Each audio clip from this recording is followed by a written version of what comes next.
everyone. Welcome into another episode of the Outlet Podcast. Today, our guest is Alvan Adams, one of the greatest Suns players of all time.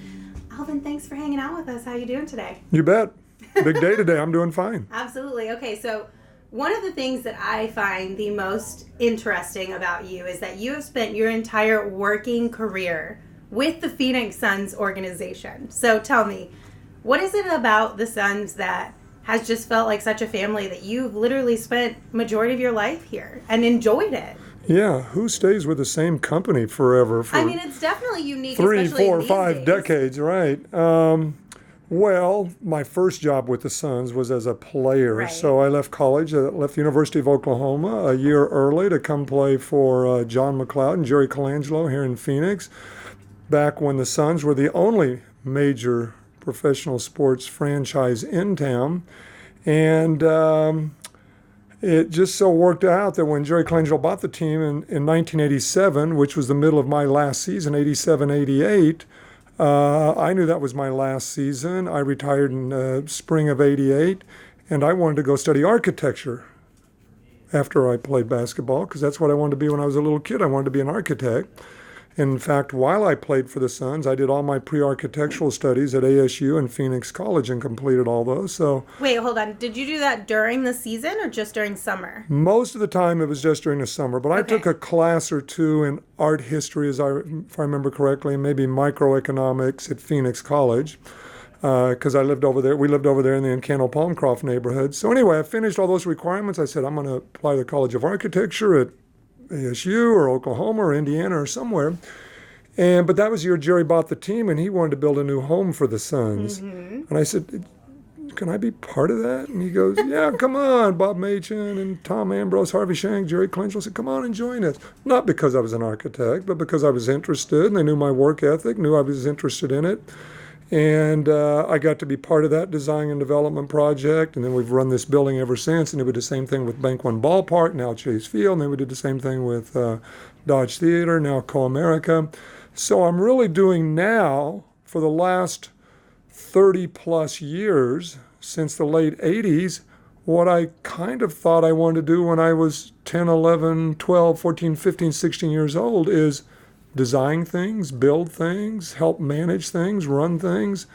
And so if the Suns hadn't decided to build a new home, I'm not sure that I would have stayed on. I think I would have applied to architecture school somewhere, and maybe I would have built a new arena somewhere else, or a casino, or a housing development. I'm not sure, but it's worked out to my liking very much, and it's been a great fit. Yeah, absolutely. I didn't realize that you wanted to be an architect when you were young, so that's kind of a really cool pathway that you got to have the best of both worlds within your working career. Yep. Okay, so you were a part of the arena build when this arena was first built. What was that like from a city and fan standpoint? What was just the excitement like in the air?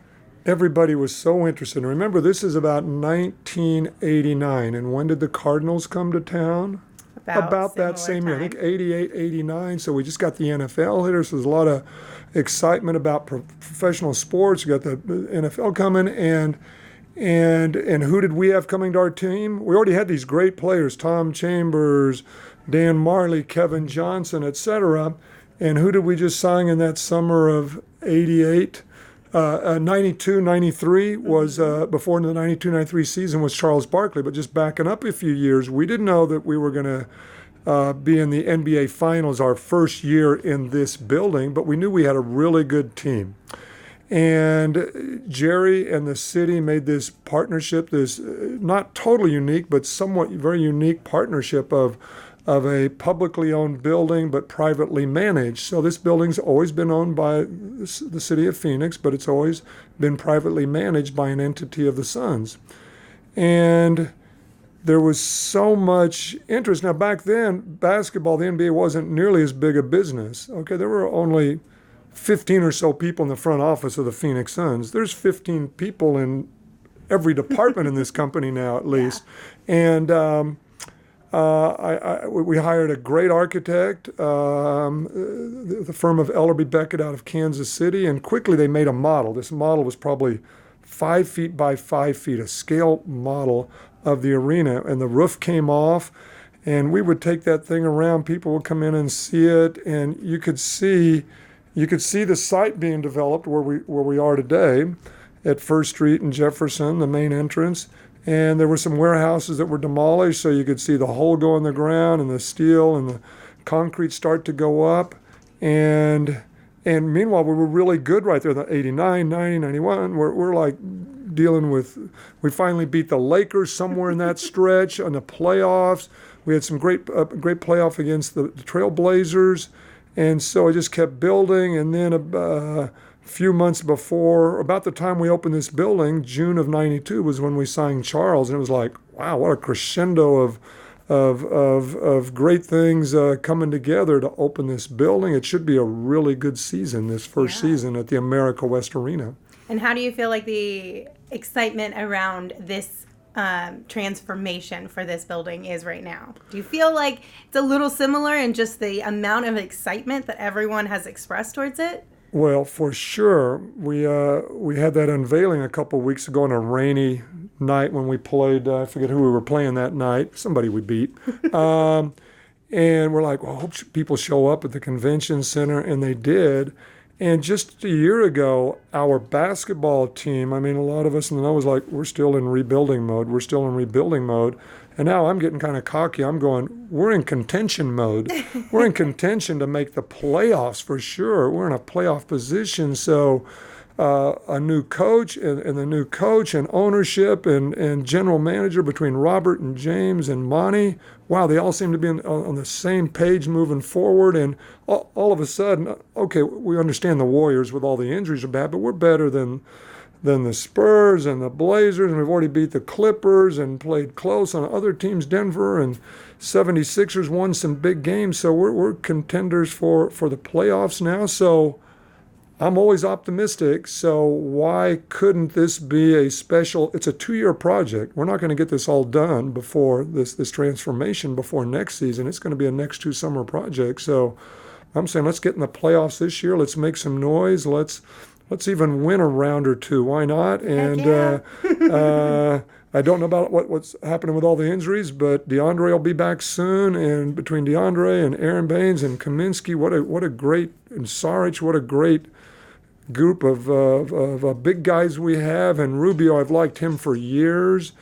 And Devin Booker is going to be an all-star this year. I mean, I don't get to vote on that, but he's going to be an all-star. You should get a vote on that. There we go. I know people are chanting MVP. Let's get him to the all-star first, and maybe MVP all-star game. So there's that combination of a transformation. You know, we're not building a new building, but there's a lot of pluses to not building a new building, the sustainability factors, and we love the location. So it's going to be great for the fans. It's going to be great for the entertainers all the way around. I love that it's staying right here and we're just transforming, because I remember when I was a kid coming to this arena, watching the Suns play from like the last row at the very top of the building and having the most fun time. So it's just got a little bit of that nostalgic, if you will, to it. Because it's like you're staying in this same building that you have so many memories in. Well, it's such a great basketball building. There's is. very few buildings in the NBA that are built around a basketball court. Right. Brooklyn is. And so every seat is a good seat. And even if you are in the 14th row, which is the upper row of the upper bowl. I had a great time.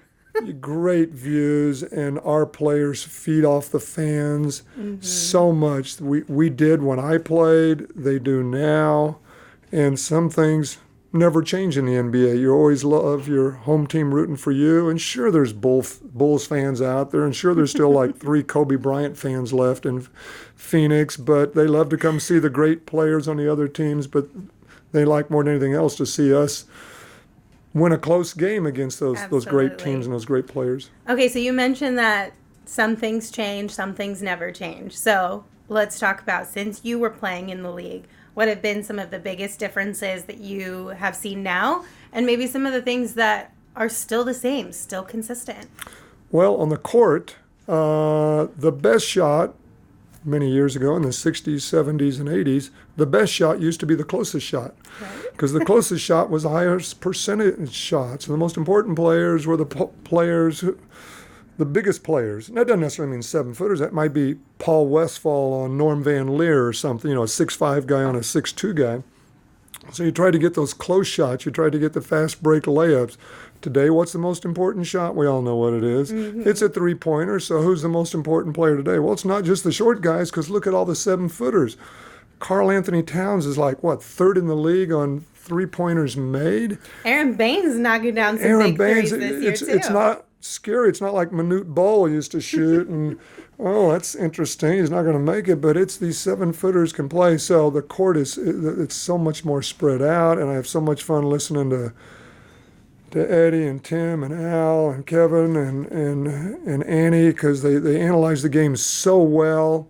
And people love to watch it. My wife goes, Al McCoy sounds just the same as he did when you played, Alvin, even if we're losing a game. And it's such an excitement around this team, and it's only building. Mm-hmm, absolutely. Okay.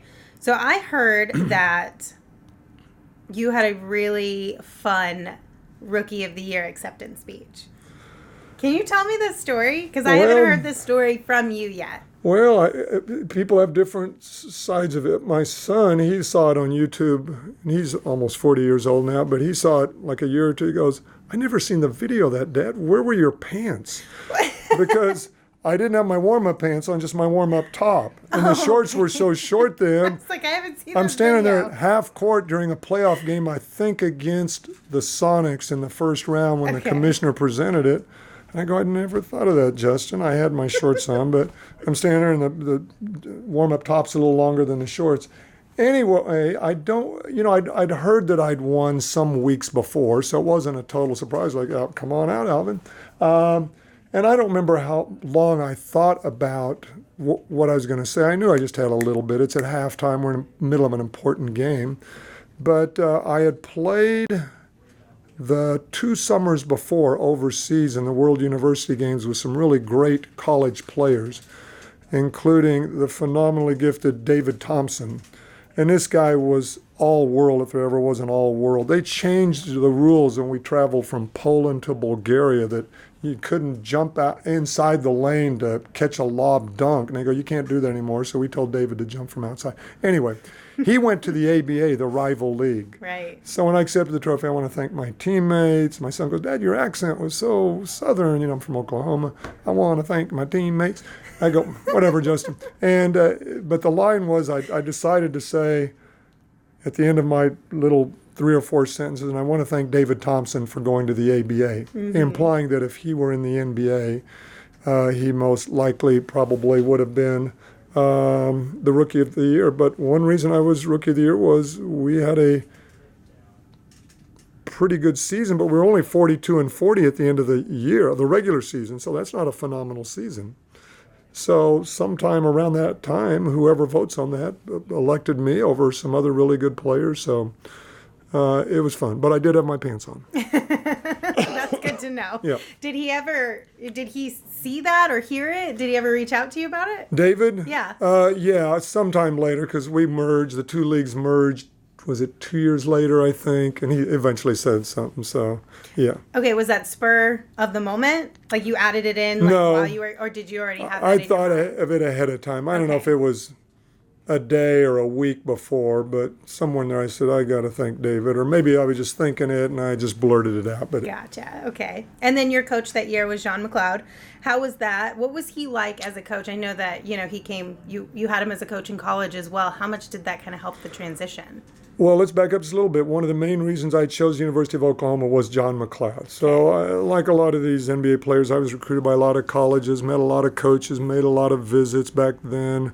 There was no limit on the number of official visits you could make, and I made way too many, just got dizzy and trying to keep all the schools sorted out. But John McLeod, it was only 30 miles away, the University of Oklahoma from where I grew up, and the people associated with the University of Oklahoma, that's one of the main reasons I chose the school, along with the players there. So he left after my freshman year and came here, and we didn't know much about pro basketball. We'd never seen a game. Those of us from Oklahoma, most of us were from Oklahoma, and And we go, wow, I wonder how John will do out there, because he was a teacher. He's a disciplinarian.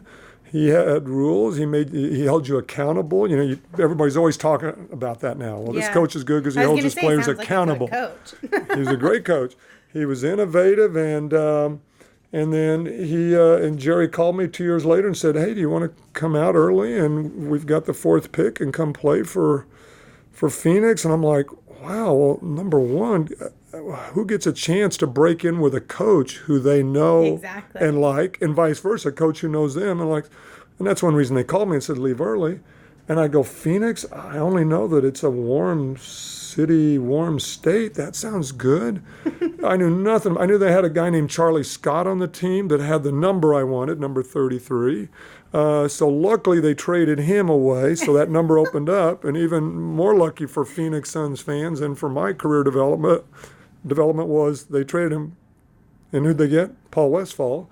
So my roommate, his whole career with the Suns. And it was a special year. John and the coaching staff, it's 2 people. John McLeod and Al Bianchi. There were 2 coaches back then. Yeah. We have 2 coaches almost per player now for all the player development.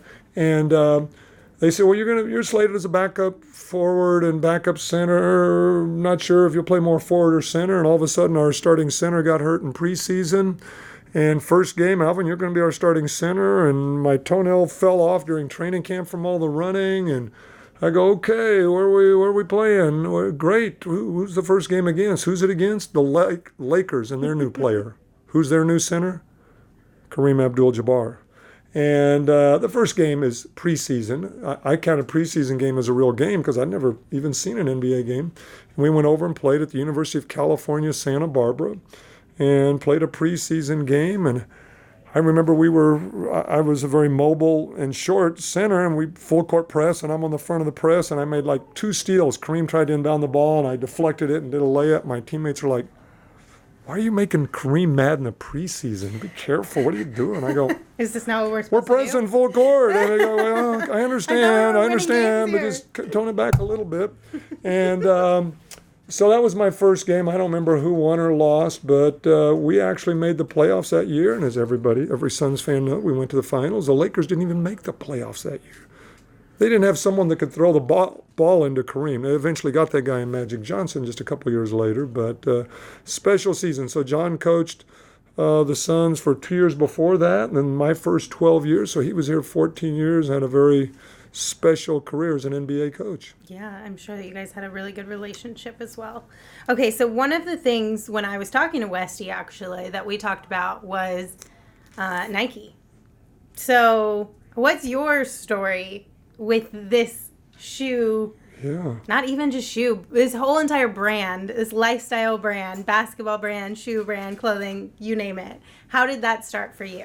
Okay, well, this is back in the 70s. It was not the big business, the business of basketball or the NBA. Yes, it was the best league in the world with the best players in the world.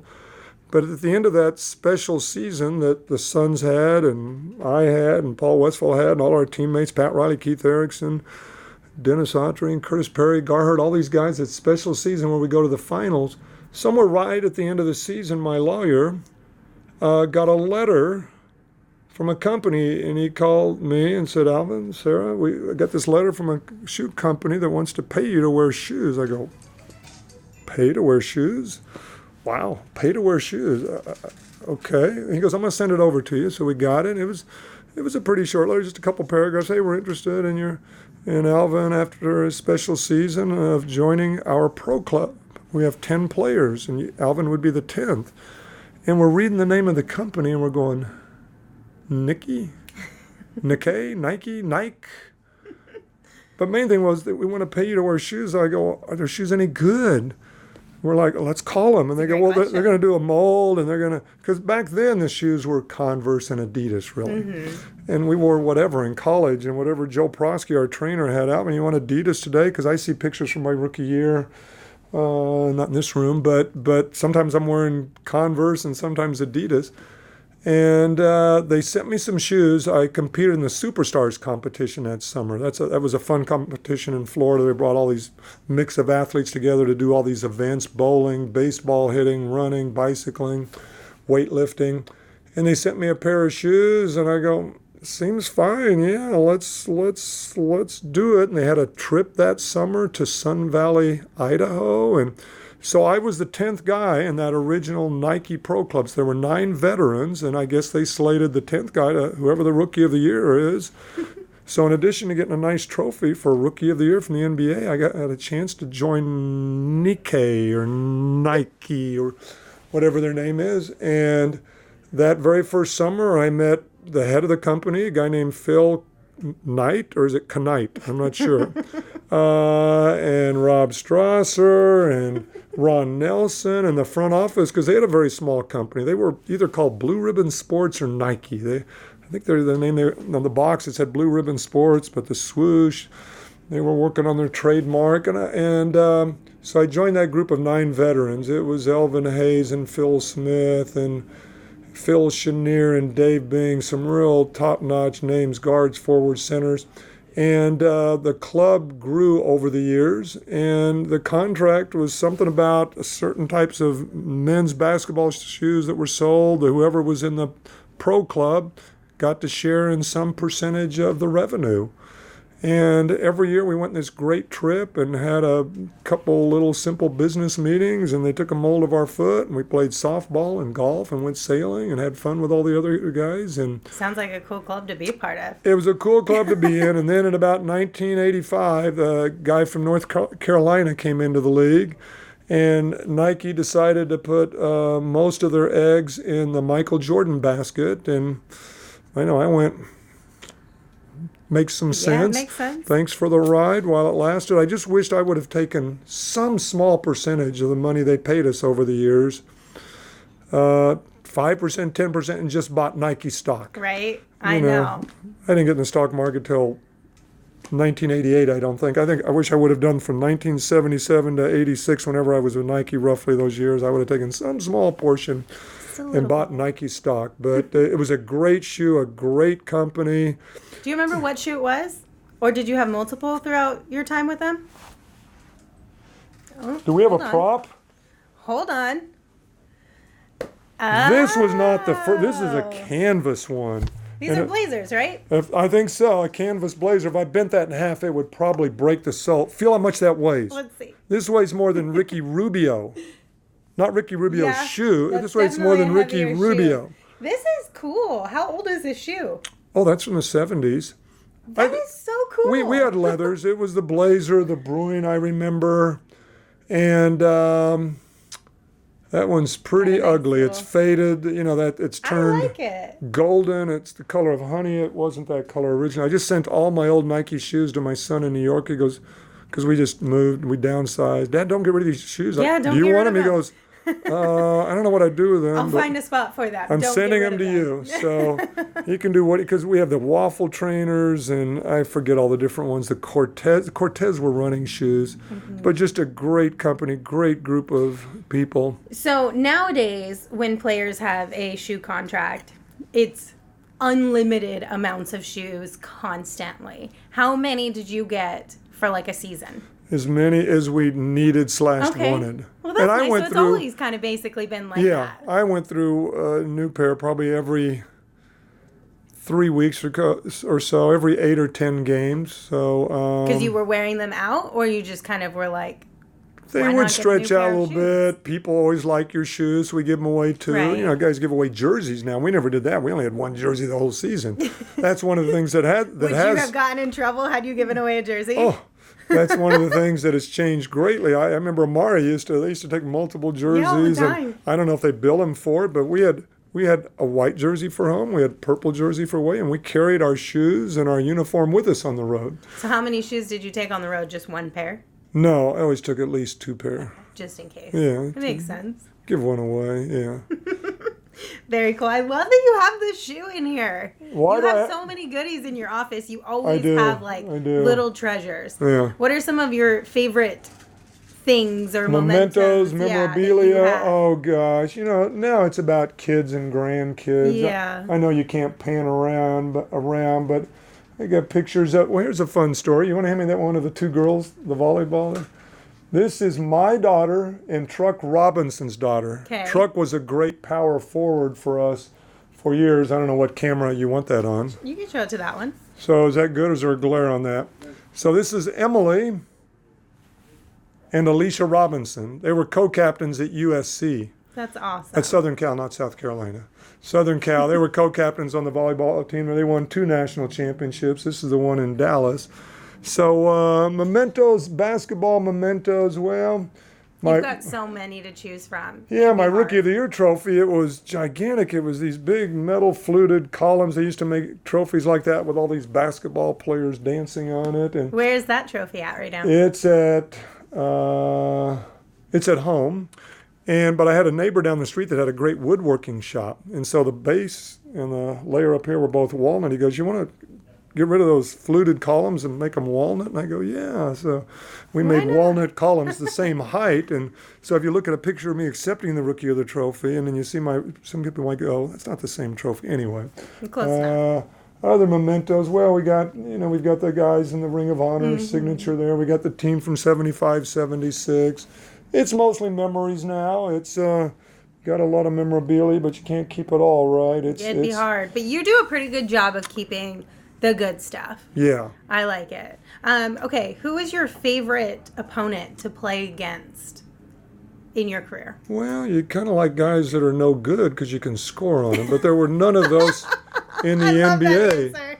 Yeah, I mean, to be honest, there weren't many guys I could push around because remember, I played center most of my career. Yeah. And I was 6'9", 215, and those guys are on average about 7 foot, 260.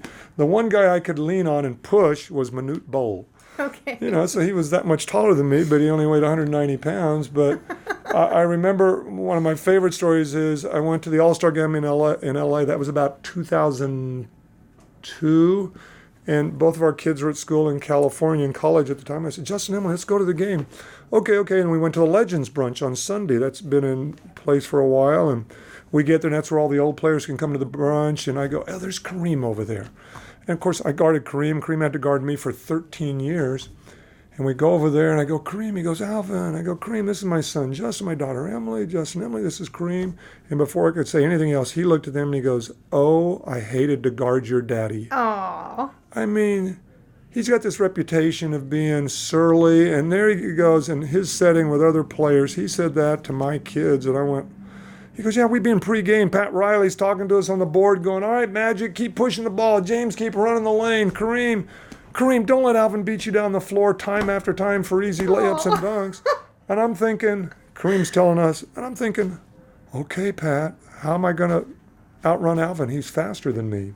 Like, and of course, what's John McLeod telling me in the other locker room? Alvan, don't let Kareem sweep back to the middle for his sky hook. I'm like, how am I supposed to prevent that? He does that against everybody, against Bob Lanier and Bill Walton and Dave Cowan. So you play to your strengths and you work on your weaknesses. Very cool. I love these stories. They're so much fun. Are you so nowadays when guys play in the NBA, it's like a brotherhood. It's like an unspoken bond, whether you're friends or friendly or just kind of know each other through the league. Has it always been that way? No. No? What was it like back in the day? We never talked to players after the game. No? We never went up and gave hugs, unless it was some former teammate that had been traded maybe. Okay. I shook Kareem's hand before 13 years of games and never went over afterwards and talked to him and whispered to him and hugged him or any of that. No. But then, nevertheless, 13 years after I retired in 2001, he said, oh, I had to guard your daddy. Whether it was true or not, it was a very nice thing to say. Yeah. And no, that's changed a lot. The travel has changed. We always flew commercial. Mm-hmm. And not that I hear anybody complaining about travel today. And so that's quite different. I think they practice a lot harder than we did. Yeah. Back in the old days, you were really a wuss if you didn't play 82 games. I played 77, 79, 81. They go, oh, Alvan's injury prone. He's breaking down. Today, it's all about load management. Back in the old days, it was take a break after the season if you went in the playoffs, 2 or 3 rounds or to the finals. And they're right back at it working hard now. And I've always thought 82 games was too much. 60 seems about right. But really? Yeah. So if they make me commissioner on Mars, if we colonize there, I'm gonna go to 60 games. Okay. I'm not sure how long days are on Mars, but... how many, how would you spread it out then? Just less back-to-backs and less... I would play Friday and Saturday and let family stay at home during the week. Okay. I'm not mad at this. Yeah. It could be fun. Yeah. But it's big business. You need the games. Yeah, absolutely. I understand that. Are playoffs the same? Are we keeping playoffs the same? Just the regular season is down to 60?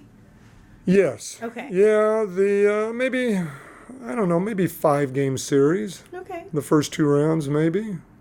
Is it the same length of a season? So the games are just more spread out? Well, I don't know how long the days are on Mars. That's what I'm saying. Okay, I got you. So maybe a 12-minute quarter is a lot. Is it longer or shorter on I don't know. planets closer to... I'm going to have to ask my granddaughter. She knows that stuff. It's been a long time since I was in school, so I can't remember this one. Well, Alvan, thank you so much for joining us. I loved hearing all of your stories, and we'll have to do this again sometime. Deal? You bet. Thank you very much. See you guys later. Bye.